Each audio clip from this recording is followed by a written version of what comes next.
2010 Ultimate Builder Custom Bike Show in San Mateo, California. We're talking with Fred Fortune. Fred, tell me a little about yourself, please, sir. I'm a graphic designer in San Jose. Let's start from the beginning. What were you trying to accomplish with this build? I fell in love with the Cyclone Board Track Racer 1915. I saw it in the Guggenheim show in Las Vegas in 2005 or 2006. Realized I couldn't afford one because the last one sold for $530,000. So I decided to, being on a budget, I make one on my own. What was your vision for this bike?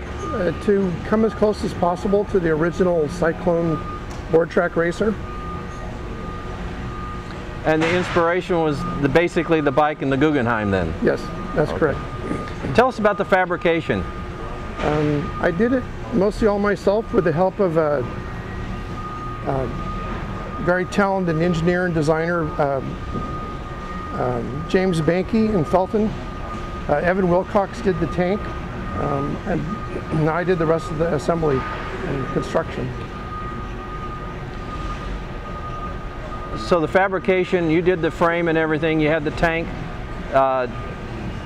was done by somebody else, but the rest of the fabrication was yours? Pretty much, yeah. Okay. James Banky narrowed the back end a little bit to get closer to the board track bicycle look. He helped me on the brakes and all the engineering on the front suspension. Yeah, and then Duncan Keller of Yankee Ingenuity did the motor for me. Let's talk about the motor. The motor's a Ironhead Sportster 1964 that's been disassembled completely and rebuilt. It's powder coated with a ceramic chrome finish to mimic the original Cyclone motor. It's been cut down and simplified to disguise a Sportster shape. What about the time and cost involved in doing that?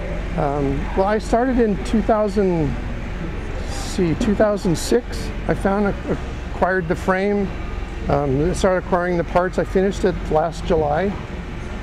Cost was altogether total $12,000. On the front end, how much was fabricated and how much was purchased on the front suspension?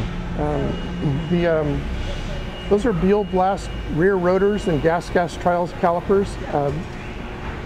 James Banky fabricated the mounts. Everything else is pretty much store-bought. Excel rims, Avon tires, Donnie Smith girder forks. Oh, okay. Donnie Smith's on the front suspension then. Right. Yeah, okay. Let's talk about your approach on paint. Well, they're very simple. It is to match the original racer, which is this signature yellow that they had. Now, is this a urethane or enamel or? The tank is urethane, and the fender, everything else is powder coat. Powder coat. What was the most challenging aspect of the paint? Of the what? What was the most challenging aspect of the paint? Of the paint? Yes. Getting the decal done and hidden under the. If you touch it, you can't even feel the decal underneath the clear. How many coats of clear do you have over that? I lost track. Till it was smooth. Till it was smooth, pretty much. Yeah. The tank is really the most important part of this motorcycle. It's a real close emulation of the original. It has the oil reservoir inside the tank. And it's the size and shape, proportions of the original Cyclone tank.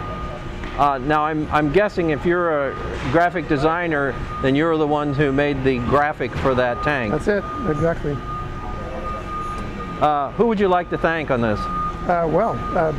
Evan Wilcox for sure.